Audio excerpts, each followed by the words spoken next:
अब बता काजल बहू, तुझे कैसा लगा सारा सामान?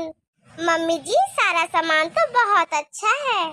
अब कल सिर्फ मेरी पायल बेटी को विदाई करने का रहेगा। सारा कुछ खरीद के ले लाए हैं।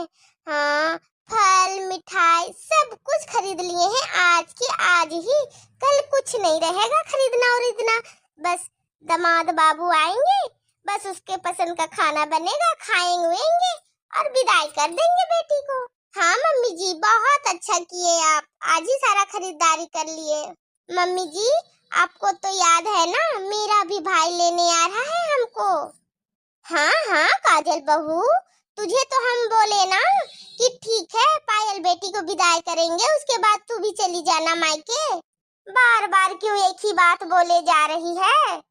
मम्मी जी हम वो बोल रहे थे कि हम भी मायके जाते तो मेरा भी मायके में भाई भतीजा है, तो हम भी कुछ कपड़े फल लेके जाते मेरे भाई भतीजा के लिए।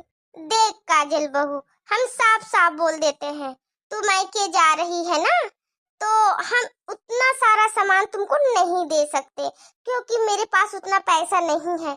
क्या हम सबको खरीद खरीद कर देते रहेंगे?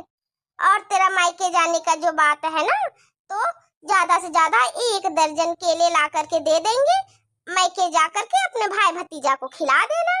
हम सबको खरीद खरीद के इतना इतना सामान देते रहे तब तो हो गया। मम्मी जी आप पायल नंद को इतना सारा सामान दे सकते हैं, तो क्या हम मायके जाएं तो भाई भतीजा के लिए भी कुछ ना लेके जाएं? सुन बहू, तू ना मेरी बेटी पायल के सामान में नजर मत लगाया कर। हाँ, और मेरी बेटी है, उसके लिए मैं जो चाहूँ वो करूँ, समझी ना?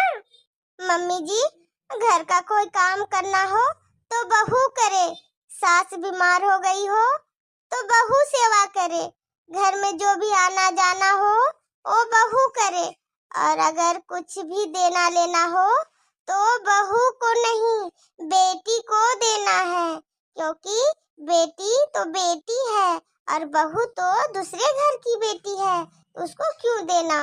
सब सासू माँ अपनी अपनी बेटी और बहू में क्यों फर्क समझते हैं? अपनी बेटी के चाहे लाखों दे दे लेकिन बहू को कुछ नहीं।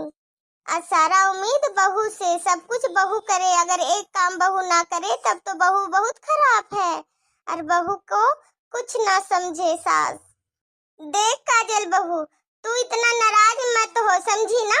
तू अपने मायके क्या क्या लेकर के जाती है, क्या वो हम देखने जाते हैं? ठीक है मम्मी जी, आपको जो बोलना है बोलिए, अब हमको आपसे बात ही नहीं करना।